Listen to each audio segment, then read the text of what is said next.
bahwa suatu saat ada orang yang menulis kalimat Bismillahirrahmanirrahim. Maka Ali bin Abi Thalib mengatakan, jauhidu kitabatakum, perbaiki tulisan. Dalam riwayat ada orang yang mendapatkan surat yang ada Bismillah di atas, maka orang itu menjaga baik-baik tulisan itu, surat itu yang ada Bismillahnya. Maka dikatakan kepadanya, semoga dengan perbuatan itu engkau akan terlindung dari kemurkaan malaikat, para malaikat penjaga neraka yang jumlahnya 19 berdasarkan jumlah huruf pada Bismillahirrahmanirrahim. Kalau kita hitung Bismillahirrahmanirrahim, jumlah hurufnya 19. Maka ketika seseorang menjaga huruf Bismillah setiap memulai perbuatan membaca Bismillahirrahmanirrahim dan menjaga huruf-huruf itu, maka insya Allah dia diharapkan terjaga dari api neraka yang penjaganya sebanyak 19 berdasarkan ayat dalam surah Al-Mudaththir ayat 30. Alaiha tis'ata asyar, jumlah penjaga neraka 19 yang sangat kejam dan sangat bengis. Dari sini diharapkan bahwa Bapak Ibu jamaah sekalian, kalau dapat di surat undangan, rata-rata surat undangan itu tulisnya Bismillah di atas. Ya, cuma sekarang alhamdulillah sudah jarang yang tulis pakai huruf Arab, biasanya sudah tulis Latin. Nah, sayangnya Bismillahnya huruf Latin, tapi di sampingnya karena dia undangan perkawinan, dia tulis ayat di surah Ar-Rum, wa min ayati an khalaqakum. Nah, bagaimana caranya itu untuk menjaganya? Sebaiknya jangan sampai dilempar begitu saja. Itu bisa dihinakan oleh anak-anak, dibikin kapal-kapal, injak-injak. Maka untuk menjaganya, dan ini salah satu cara untuk masuk dalam golongan orang yang menjaga dan memuliakan lafaz-lafaz Allah, itu ditanam saja. Sekalipun sebenarnya dibakar boleh. Cuma kalau dibakar, biasa orang akan melihat itu. Nah, bakar di Quran, maka ditanam saja. Maka sarannya, Bapak Ibu jamaah sekalian, sekali lagi bahwa kalau ada kertas-kertas undangan dari sekolah, dari mana-mana, ada tulisan Bismillahnya, itu jangan sampai dilepas begitu saja. Jadi diinjak-injak orang, bikin kapal-kapal sama anak-anak, itu tentu menistakan lafaz-lafaz Al-Quran atau lafaz-lafaz Allah Subhanahu wa Ta'ala. Maka sekali lagi dijaga. Begitu juga misalnya Bapak Ibu punya Quran yang sudah lusuh, banyak robek-robeknya, maka yang dikhawatirkan yang robek-robek itu berserakan, maka diambil baru ditanam. Ya. Kalau dibakar sebenarnya boleh, cuma nanti sekali lagi dikhawatirkan ada yang lihat kita, ini bakar Quran. Nah, ini maka sebaiknya ditanam saja supaya bisa lebih aman. Baik, itu pengulangan sedikit dari ayat pertama. Kita masuk ke ayat kedua. Alhamdulillahirabbil alamin. Baik. Kalau diterjemahkan, segala puji bagi Allah, Tuhan semesta. Ibu bapak bisa bantu saya hitung hurufnya kalimat Alhamdulillah. Berapa jumlah hurufnya? Kalau Bismillahirrahmanirrahim 19. Ibu potong Alhamdulillah, berapa hurufnya?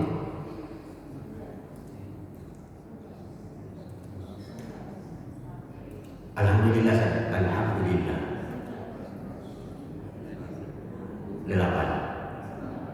8 Bu ya? Sampai lillah saja. Alhamdulillah Rabbil alamin jadi potong.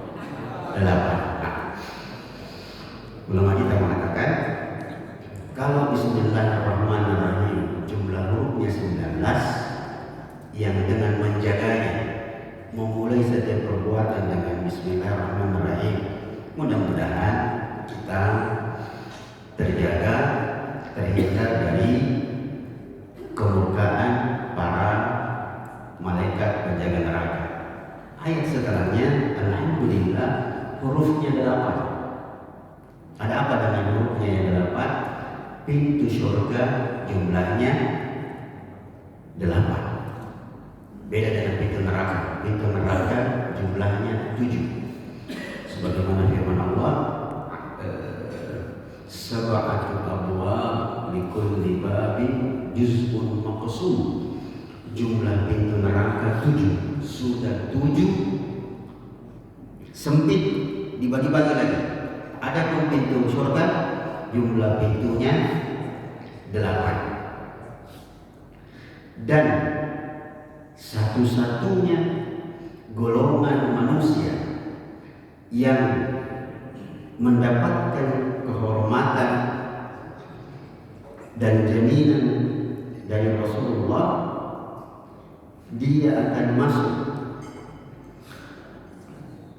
ke dalam surga dari pintu mana saja yang dia mau. Dari 8 pintu itu cuma perempuan. Kalau laki-laki itu disebutkan Abu Bakar. Abu Bakar nanti masuk ke dalam surga, dipersilahkan dari pintu mana saja dia mau. Tapi itu orang-orang tertentu. Tapi ada satu golongan manusia yang dia melakukan perbuatan sederhana, dia akan diminta untuk dipersilahkan masuk ke pintu ke surga dari pintu saja dia mau. Siapakah mereka? Golongan ibu-ibu. Cuma ibu-ibu saja yang mendapatkan jaminan masuk surga dari pintu mana saja dia mau, dengan 4 syarat. Yang pertama,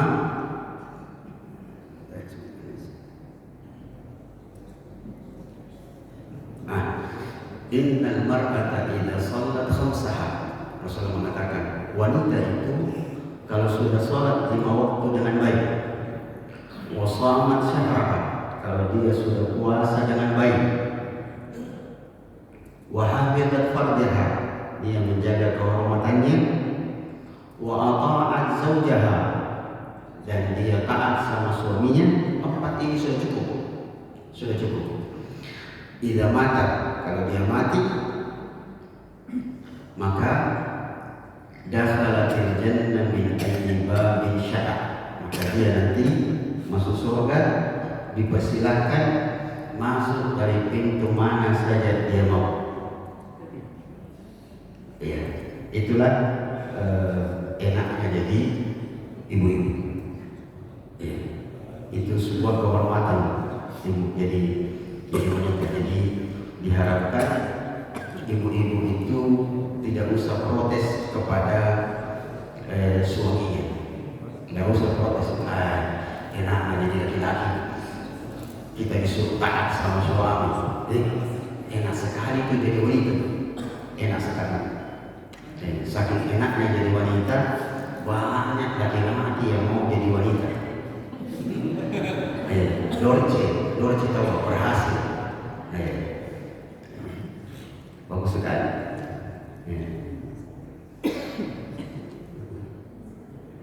Kita tahu maksudnya itu istri. Apa kepanjangannya istri? Istri itu kepanjangan dari, singkatan dari istana surga, tempat ridho ilahi. Beda kita ini suami. Suami kasihnya semua uang adalah milik istri. Kalau ada suami yang tidak kasih uang istrinya, bukan suami sejati. Suami setia itu, sejati itu selalu jaga hati. Kalau setia, setiap tikungan ada. Masalah. Bercanda. Hasil bahwa Itulah keutamaan alhamdulillah. Sekarang masih ya. Masih alhamdulillah, segala puji bagi Allah. Bapak Ibu yang sekalian, supaya santai. Nama Rasulullah itu berapa? Nama Rasulullah itu banyak. Pertama Muhammad, yang kedua Ahmad, yang ketiga Mahmud, yang keempat Al-Hashir, yang kelima Al-Hamid, yang keenam yang diperselisihkan ulama Toha. Saya dari belakang Toha. Ulama sebagian mengatakan yang itu nama Nabi berdasarkan ayat setelahnya. Kalau kita dengarkan ayatnya, Toha ma anzalna alaikal Qur'ana litashqa. Kalau kita terjemahkan ayat kedua, kami tidak turunkan kepadamu Al-Quran supaya engkau celaka. Maka sebagian ulama mengatakan, maka kalimat Toha itu seakan-akan Allah bilang, wahai Toha, wahai Muhammad, Toha, kami tidak turunkan Al-Quran kepadamu untuk membuat kau celaka. Dari situlah sebagian ulama mengatakan itulah salah satu nama Nabi, Toha. Al-Hamid, salah satu nama Nabi Al-Hamid, maksudnya Rasulullah itu punya sifat protektif, menjaga umatnya jangan sampai ada yang masuk neraka. Karena dalam surah Taubah, laqad ja'akum rasulun min anfusikum azizun 'alaikum, sampai seterusnya menunjukkan bahwa Nabi kita itu penyayang sekali kepada kita. Al-Hashir, salah satu nama Nabi Al-Hashir karena beliau lah yang pertama kali nanti dibangkitkan dari alam kubur. Dinamakan beliau Mahmud karena semua perbuatannya adalah perbuatan yang terpuji. Satu-satunya manusia di muka bumi ini, Bapak Ibu jamaah sekalian, yang semua perbuatannya diteliti orang adalah Rasulullah. Sampai tarikan napasnya saja diteliti orang. Cara tidurnya, cara bicaranya, semuanya, langkah-langkahnya disebut orang dan diriwayatkan kepada kita sekalian. Bahkan semua tindakannya itu mendatangkan manfaat. Sampai kalau kita lihat cara makannya, cara minumnya, cara jalannya, itu ternyata diteliti dalam ilmu kedokteran. Salah satunya misalnya cara tidur. Cara tidur yang kita semua tahu, dapat ini belum sedikit. Rasulullah SAW itu kalau tidur menggunakan sisi kanan tubuhnya, lalu menopang dengan telapak tangan atau bagian lengan. Itu diteliti ternyata itulah cara tidur tersehat di dunia. Dan kita dilarang tidur tiarap. Jadi betullah kata orang tua kita, jangan tidur mopang. Cuma sayangnya orang tua kita itu karena ilmunya tidak sampai, terputus, dipakailah kalimat yang lain. Jangan tidur tiarap, jangan tidur mopang, cepat mati bapakmu, ya, atau cepat mati mamamu, ya kan? Padahal sebenarnya itu betul, itu larangan dari Nabi. Jangan tidur tiarap, tidur mopang, karena Rasulullah pernah membangunkan sahabat bernama Mu'ad, bukan Mu'ad bin Jabal. Jadi Rasulullah pernah mendapati Mu'ad tidur di masjid, tidur tiarap, maka Rasulullah membangunkannya dengan kaki. Sahabat itu kaget. Mahal dari Rasul, ada apa ini? Maksudnya tidak seperti biasanya. Ini kan membangunkan dengan kaki itu istilahnya tidak etis, berakal. Kita membangunkan dengan kaki. Terus orang mengatakan, apa itu mah ya Rasulullah? Kenapa gitu? Apa salahku? Maka Rasulullah tidur tiarap itu adalah tidurnya penghuni neraka dan dia tidur setan. Jadi tidur tiarap itu mopang itu tidur penghuni setan, penghuni neraka. Karena memang di neraka itu yang paling sering mendapatkan siksaan adalah bagian pundak, bagian punggung, pada kulit. Itu sekedar coba. Nama lain dari Rasulullah Ahmad. Ahmad inilah yang berhubungan dengan kalimat alhamdulillah. Beliau Rasulullah SAW dinamakan dengan Ahmad karena disebutkan innahu kana Nabi SAW katsirul hamdi, selalu mengucapkan kalimat alhamdulillah. Kalau beliau makan minum, saya pernah awal-awal tahun 2000 itu Syekh selalu datang dari Saudi. Setelah saya menerjemahkan cara beliau, kita pergi ke satu rumah makan. Di jalan Syekh tanya saya, bilang Ustaz Tuan, Anda ini kan alumni dakwah di Madinah. Kira-kira apa sebabnya Nabi kita itu diangkat menjadi Nabi dan Rasul? Sebenarnya sederhana akhlaknya dan memang sudah dipersiapkan. Dia bilang tidak.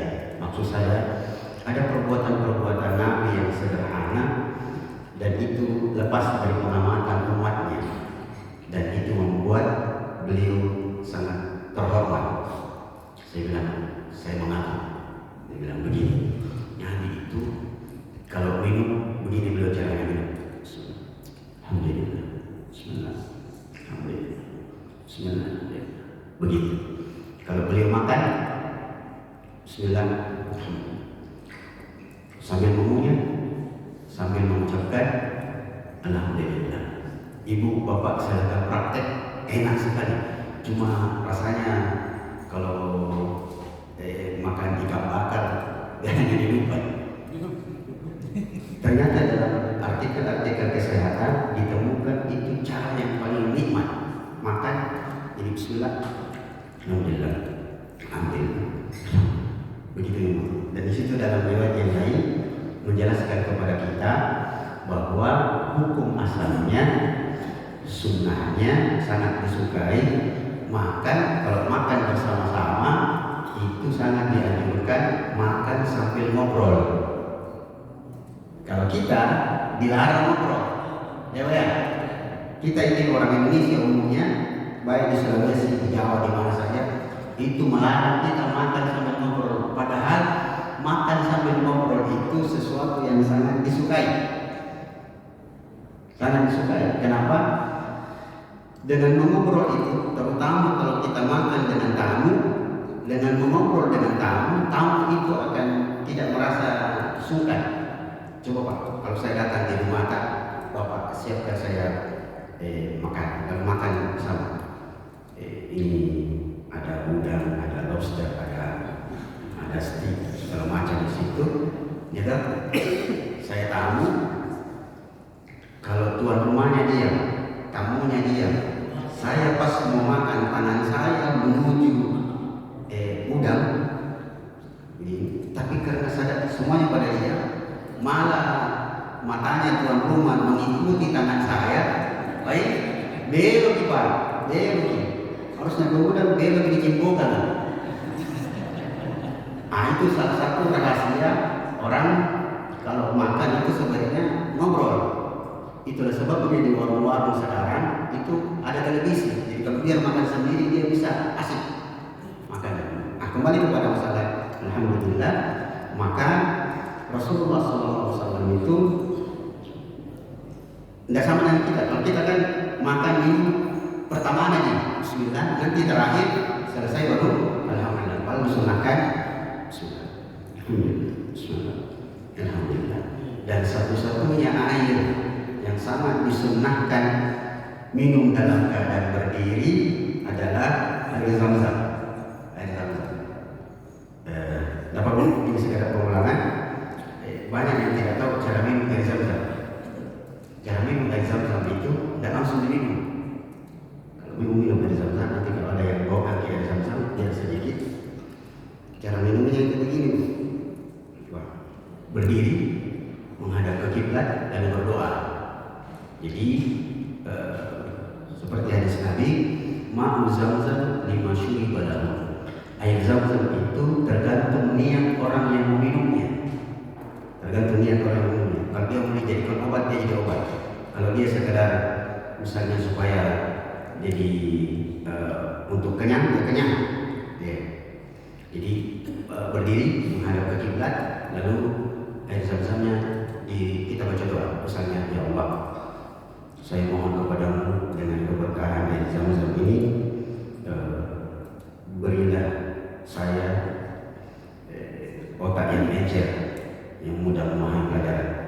Setelah itu tidak diminum dulu, ditiup dan diusahakan pakai ludah sedikit, gerimis, sedikit saja gerimis, jangan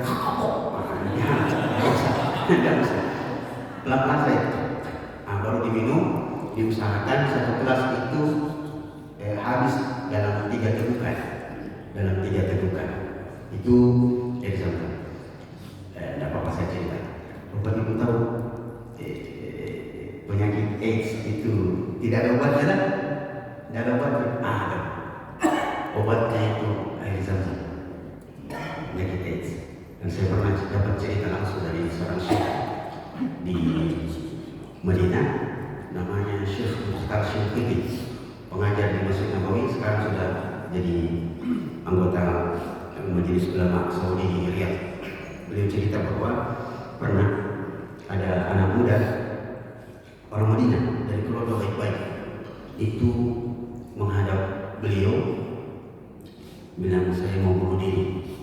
Tapi bagusnya itu anak muda itu mau bunuh diri tapi minta nasihat.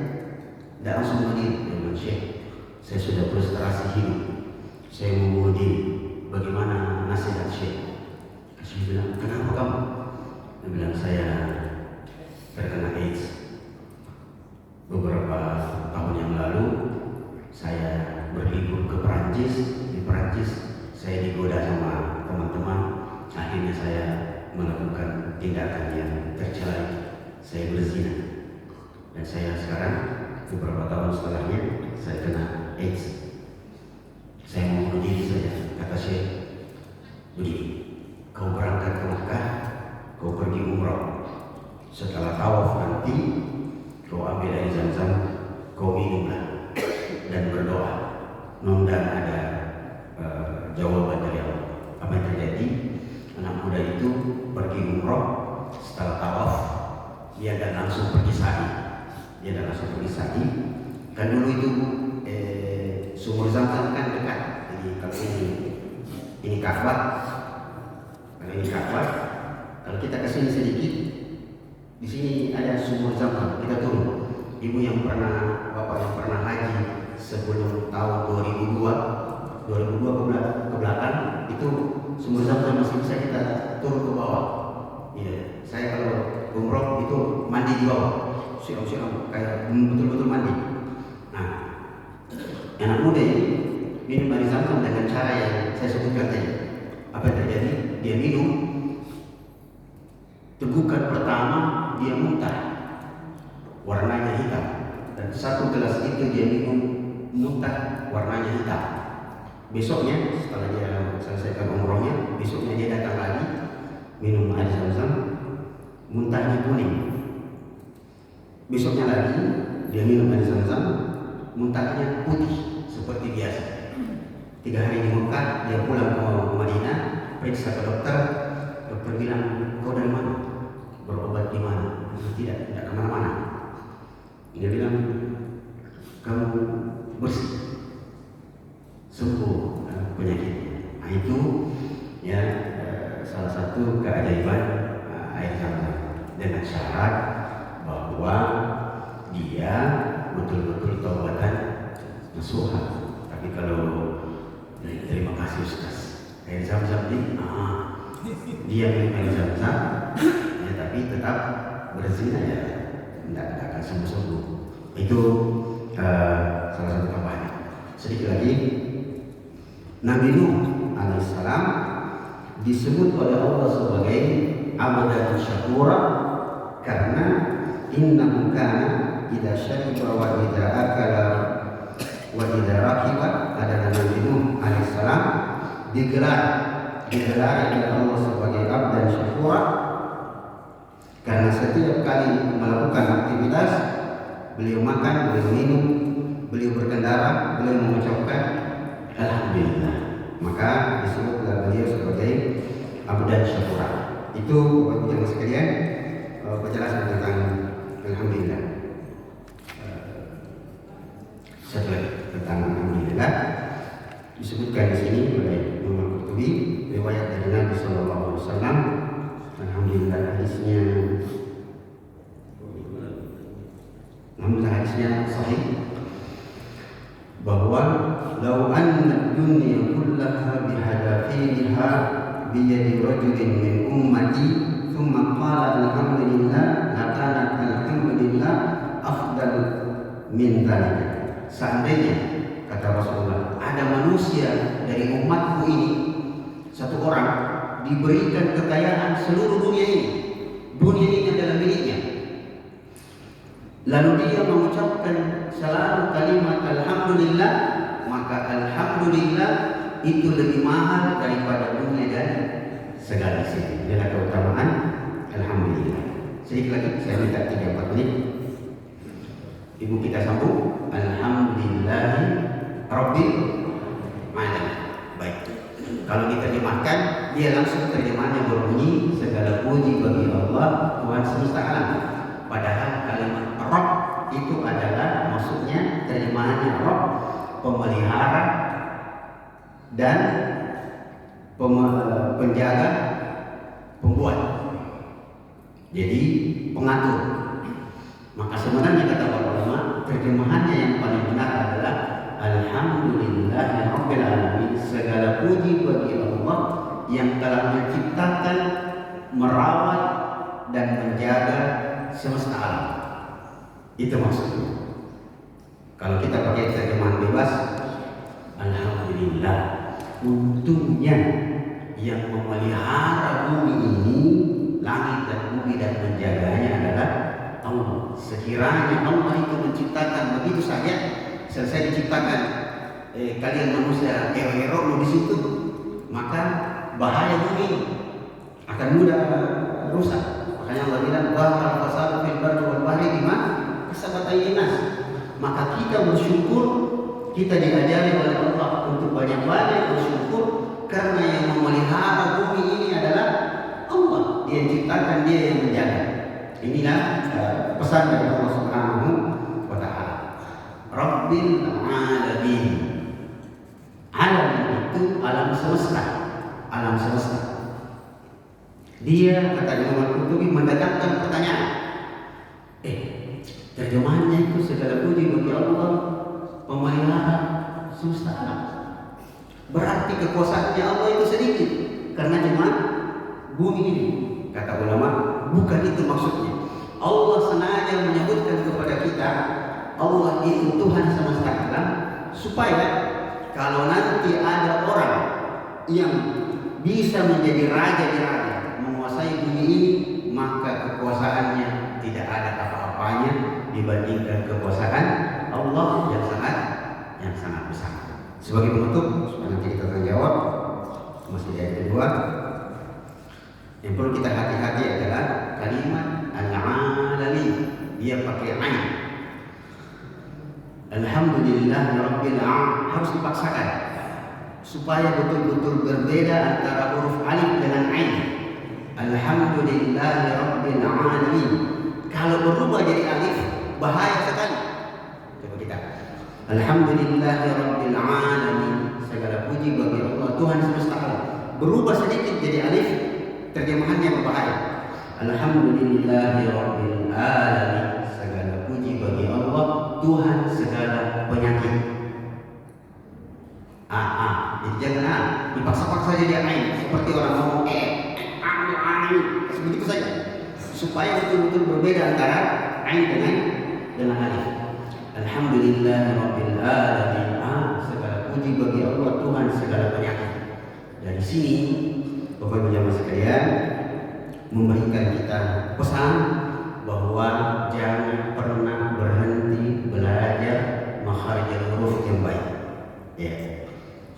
hurufnya harus jelas.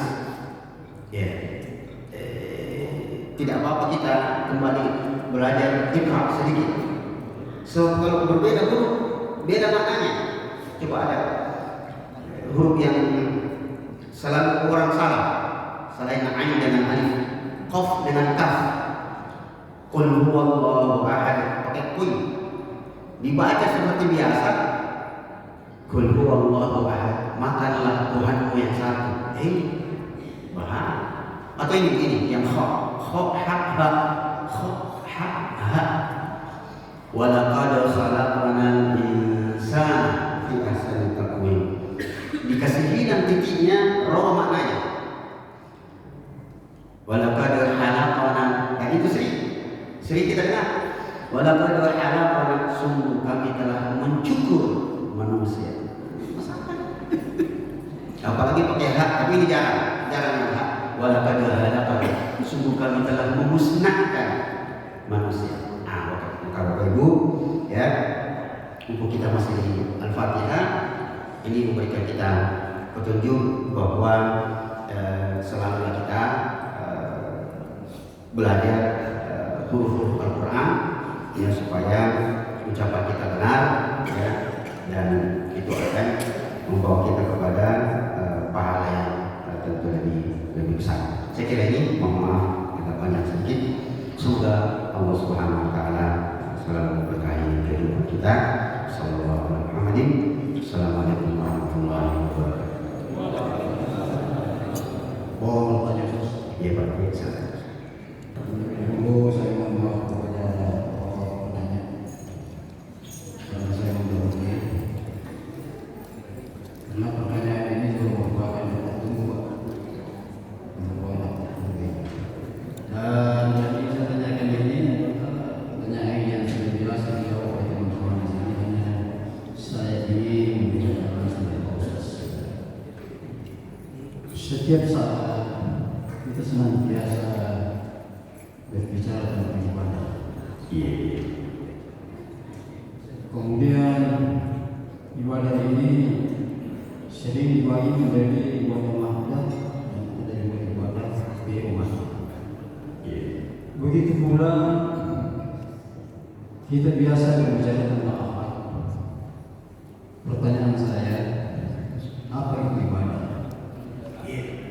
Kemudian ibadah mahdoh itu yang bagaimana? Dan ibadah gairu mahdoh yang bagaimana? Lalu kemudian apa hubungannya antara akhlak dan ibadah? Saya cukup.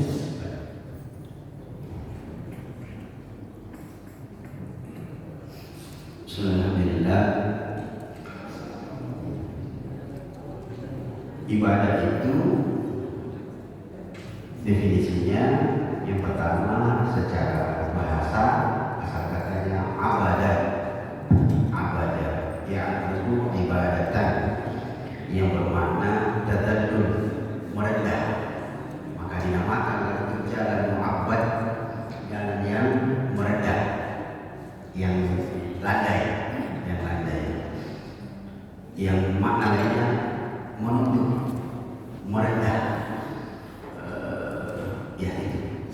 Jadi orang yang beribadah itu dia akan menunduk, merendah, dan nanti hasilnya akan menjadi orang-orang yang tawadhu, yang rendah hati, bukan tawadu. Kalau tawadu itu tahu warna duit. Itu secara bahasa. Secara istilah, ibadah itu definisi yang paling komprehensif yang disebutkan oleh Syekhul Islam Ibnu Taimiyah, al-ibadatu ismun jami'un li kulli ma yuhibbu Allah wa yardah min aqwalin wa af'alin zahiran kana aw batinan. Ibadah adalah semua nama yang melingkupi kegiatan-kegiatan yang dicintai oleh Allah dan diridhoinya, baik berupa perbuatan atau perkataan yang zahir, yang kelihatan kelihatan ataupun yang tidak kelihatan. Jadi ibadah itu tidak mesti berupa rukuk dan sujud. Ibadah itu semua aktivitas yang diridhoi dan dicintai oleh Allah, maka dia bernilai ibadah. Kita senyum sama orang itu ibadah, maksudnya dia bernilai ibadah. Senyum pun terbagi dua, Bapak Ibu. Ini tambahan pengetahuan. Senyum itu terbagi dua. Ada senyum yang ikhlas dan ada senyum yang tidak ikhlas. Ada tokoh dokter ahli otak Indonesia orang Gorontalo, tahun awal 2000 saya baca bukunya. Namanya Taufik Pasya. Bisa dibuka di Google, cari orang itu namanya Taufik Pasya, dokter ahli otak. Beliau mengatakan, tidak apa-apa ya, sedikit agak lewat. Orang yang senyumnya ikhlas, kalau dia senyum dia ikhlas, maka otot-otot pada wajahnya itu akan menjadi baik. Tapi kalau orang ketika dia senyum tidak ikhlas, maka akan ada cairan berwarna putih di kepalanya, itu akan menutup otaknya, yang cairan itu membuat dia cepat capek. Itu menjadi indikator kalau ada orang senyum tapi sekali itu dia capek, berarti ketika dia senyum dia tidak ikhlas. Iya. Dan itu bisa diukur Pak Ibu. Saya waktu baca itu saya bilang, oh inilah mungkin yang dimaksud apa namanya CS itu ya, service center yang di apa itu, yang menerima tamu itu, customer service. Hai, kalau dia pulang di rumahnya tidak senyum sama anak-anaknya dan suaminya, berarti tadi senyumnya itu senyum yang ikhlas.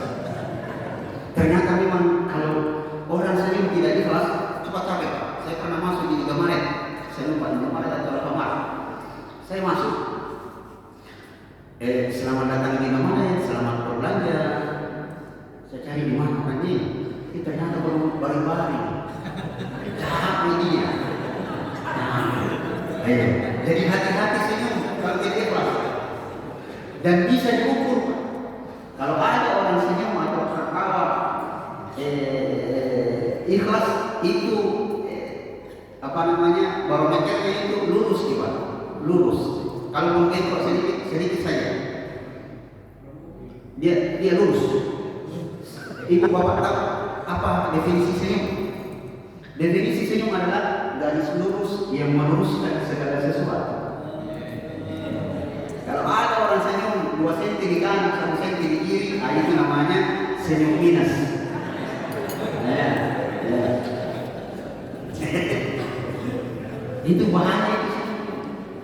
Jadi memang senyum itu yang ikhlas, dia akan meluruskan segala sesuatu. Kalau ada orang marah sama kita, lalu kita senyum sama dia, bisa reda itu marahnya. Saya pernah hampir ditilang Pak.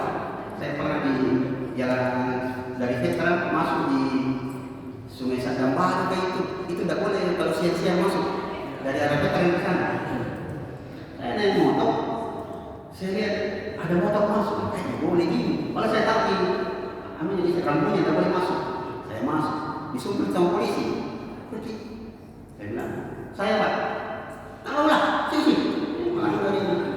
Begitu saya mendekat, saya buka jaket, kelihatan baju koko saya itu, baju ustaz. Saya buka masker, kelihatan jenggot saya. Pak Ustaz, nggak boleh melanggar Ustaz. Minta maaf, saya sebenarnya tahu nih.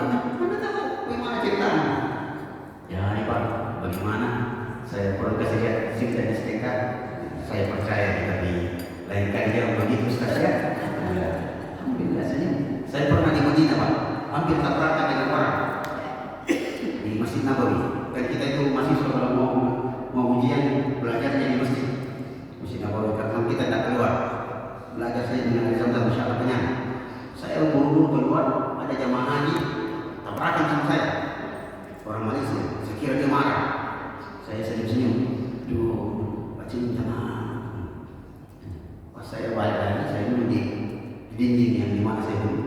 Orang itu datang, saya ada apa istilahnya ragu-ragu, ini orang mau marah sama saya Pak. Bisa senyum-senyum saya. Dia salami saya, ternyata di tangan itu ada kertas. Uang 50 real. Jadi senyum. Nah, kita kembali. Ibadah itu adalah semua aktivitas yang mencakup segala sesuatu yang diridhoi dan dicintai oleh Allah Subhanahu wa taala. Kita pungut sampai ada di masjid itu ibadah. Maksudnya dia bernilai pahala. Nah, dari situlah kemudian dia terbagi dua. Ada yang mahbah, ada yang ghairu mahbah. Mahbah itu adalah ibadah yang berupa ritual. Dia ritual, sholat, puasa, haji dan seterusnya. Itu namanya ibadah mahbah. Ibadah ghairu mahbah yang terlepas dari ritual ini, yang aktivitas-aktivitas yang lain. Itu Pak yang dimaksud. Ada yang lepas? Baik. Assalamualaikum warahmatullahi wabarakatuh. Satu menjawab. Dituntaskan dulu Pak di pertanyaan ini. Hubungan Antara akhlak dengan ibadah. Iya. Terima kasih. Bisa sebentar Pak? Pertama, sebelum masuk ke hubungan ibadah dengan akhlak, perlu kita membedakan antara akhlak dengan adab. Akhlak dengan adab. Adab itu lebih luas daripada akhlak. Adab itu bersifat lebih umum. Misalnya adab makan, adab tidur, adab berbicara, itu namanya adab. Sedangkan akhlak dia lebih khusus. Dia berupa tindakan-tindakan. Itu orangnya berakhlak, maksudnya dia sopan, dia dan seterusnya. Nah, ibadah itu melahirkan akhlak yang baik. Makanya disebutlah dalam ayat atau hadis bahwa ciri orang yang baik, inna salata tanha 'anil fahsya'i wal munkar. Salat itu akan menahan orang dari perbuatan yang tidak berakhlak, yang tidak beradab. Maka ibadah efek positifnya adalah menghalangi orang untuk melakukan perbuatan-perbuatan yang keji dan munkar. Maka kalau baik ibadahnya orang, pasti baik akhlaknya. Tapi ada ustaz, ada orang rajin pergi di masjid, rajin tahu pengajian tapi tidak baik akhlaknya, maka yang salah bukan ibadah yang dia lakukan. Yang salah adalah dia tidak mempraktikkan ibadah itu dengan baik. Itu yang kira-kira Allah. Ya Pak. Terima kasih Ustaz. Assalamualaikum warahmatullahi wabarakatuh. Waalaikumsalam. Tadi Pak Ustaz katakan bahwa senyum itu ada dua macam. Yang kami pertanyakan adalah orang yang tidak pernah senyum. Yang kedua adalah ada pendapat mengatakan bahwa setelah salat Jumat itu bisa orang satu. Ini saya tidak tahu mana dalilnya. Itu Ustaz. Yang ketiga, ini perlakuan Allah kepada umatnya ini kan kadang-kadang kita menilai tidak adil, terutama berkaitan dengan Ar-Rahman Ar-Rahim. Iya. Jadi semua dikasih, bahkan yang tidak salat itu jauh lebih banyak nikmatnya Allah kepadanya dibanding dengan orang yang salat. Bagaimana ini Pak Ustaz? Yang keempat adalah mengenai Pak Ustaz beberapa hari yang lalu mengatakan bahwa istri itu selalu di sebelah kiri tidur, sedangkan kita laki-laki dianjurkan tidur menghadap ke kanan. Bagaimana ketemunya itu Ustaz? Terima kasih. Assalamualaikum warahmatullahi wabarakatuh.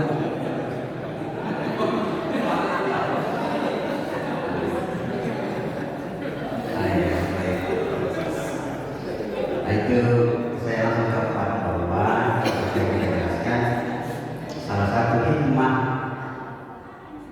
Siti Hawa itu sebenarnya bukan Siti. Siti itu bahasa Indonesia yang diambil dari kalimat Sayyidah. Kan tulisan Arab begini, Sin, Ya, Dal, Ta, Sayyidatun. Nah, orang Indonesia dulu belajar Arab Melayu, maka dibaca dan itu Siti. Jadi asal kata Siti itu dari Sayyidah. Siti. Sin, Ya, Dal, Ta, Siti. Siti Hawa itu bukan hak Hawa, dinamakan Hawa asal katanya hayatun, karena Hawa itu diciptakan dari sesuatu yang hidup, yaitu dari tulang rusuk Adam. Nah, tulang rusuk Adam diambil dari sebelah kiri bagian atas untuk menciptakan Hawa. Hikmahnya supaya istri itu betul-betul menjadi pendamping, diambil dari sisi kiri, ya, karena sisi kiri kita itu adanya jantung, ya, dan hati.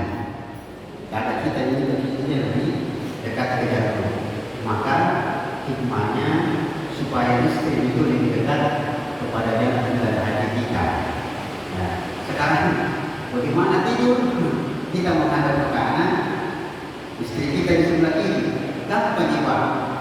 Kita menghadap ke kanan, istri kita menghadap ke kanan, kan dia bisa peluk kita dari arah belakang. Bisa juga nanti tinggal tunggu aksi dan reaksi. Ya, begitu kira-kira. Baik. Kemudian sebenarnya nanti kita akan masuk di ayat ketiga, Rahman-Rahim, tidak apa-apa. Sekarang tentang kehadiran Allah.